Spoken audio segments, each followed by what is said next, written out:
नमस्कार दोस्तों, आप सभी का स्वागत है आज की क्लास में। आज की क्लास में आपके साथ शेयर करने वाला हूं कि गुड न्यूज़, अब कैंसल जीएसटी एनबी आप कर सकेंगे एक्टिव। जी हाँ, जीएसटी अगर आपका कैंसिल हो गया है तो अब आप उसको भी एक्टिव कर सकते हो। ये एक अच्छी खबर जीएसटी में आई है।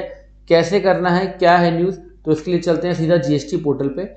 आप देखोगे 12/1/2023 को एक यहाँ पे एडवाइजरी इशू की गई है, advisory on initiating drop proceeding bye tax payer. तो इसके ऊपर अगर हम क्लिक करते हैं तो हमारे पास क्या ऑप्शन आता है सर। जैसे हम इसको क्लिक करेंगे तो हमारे पास एक बात आएगी, अक्टूबर 2022 से मंथली टैक्स पेयर के लिए एक फंक्शन एनेबल किया गया था कि अगर आपने अपने 6 महीने का रिटर्न फाइल नहीं किया है तो आपका जीएसटीएन शो कॉज नोटिस के अंदर कैंसिल कर दिया जाएगा। और अगर आप क्वार्टरली टैक्स पेयर हैं तो सितंबर तक अगर आपने 2 क्वार्टर का मतलब 2 क्वार्टर का जीएसटीआर 3 अगर आपने फाइल नहीं किया है तो आपका जीएसटीएन नंबर कैंसिल कर दिया जाएगा। तो उसी के रिगार्डिंग जो एडवाइजरी है, recently a functionality of automated drop proceeding of GSTN suspended due to non filing of return has been implemented on GST portal.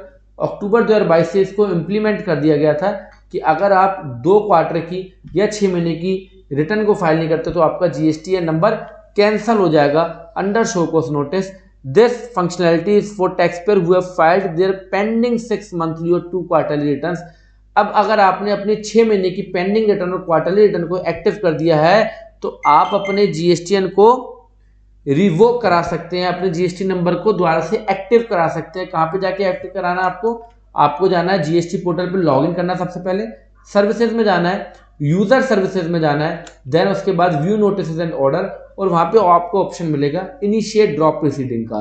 तो जो आपका जीएसटी नंबर जो ड्रॉप हुआ है, अब आपको किसी अधिकारी ऑफिसर के सामने जाने की जरूरत नहीं है और आप ऑनलाइन ही अपने जीएसटीएन को एक्टिव करा सकते हैं अगर आप अपनी पेंडिंग रिटर्न्स को फाइल कर देते हैं।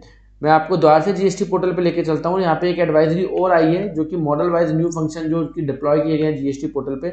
अगर मैं इस पे भी क्लिक करता हूँ तो यहाँ पे अगर हम दिसंबर 22 पे क्लिक करेंगे तो यहाँ पे भी जो पीडीएफ जो इनका आई है, इसमें सबसे पहले जो रजिस्ट्रेशन है उसमें क्या अमेंड किया गया वहाँ पे भी इस चीज को बताया गया है। Automation of drop proceeding for tax pair suspended upon issuance of SCN in form GST REG 17 के अंदर। A taxpayer is suspended on the portal if they don't file 6 or more consecutive monthly return, quarterly return for 2 tax period in form GSTR 3B and are issued with a system generated cancellation। आपका show cause notice के अंदर cancel हो जाता था और ये function कब से एनेबल हो गया था, अक्टूबर 22 से।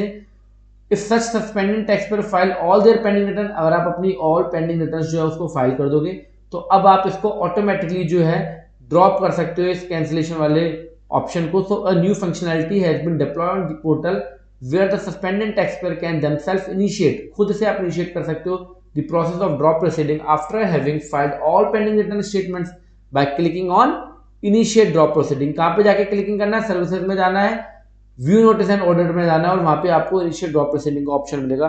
तो ये एक अच्छी खबर थी जो कि आपके साथ शेयर की गई है। अब आपका अगर जीएसटीएन कैंसिल हो गया था due to non filing of your returns तो अब आप उसको एनेबल कर सकते हो खुद से उन पेंडिंग रिटर्न्स को फाइल करने के बाद।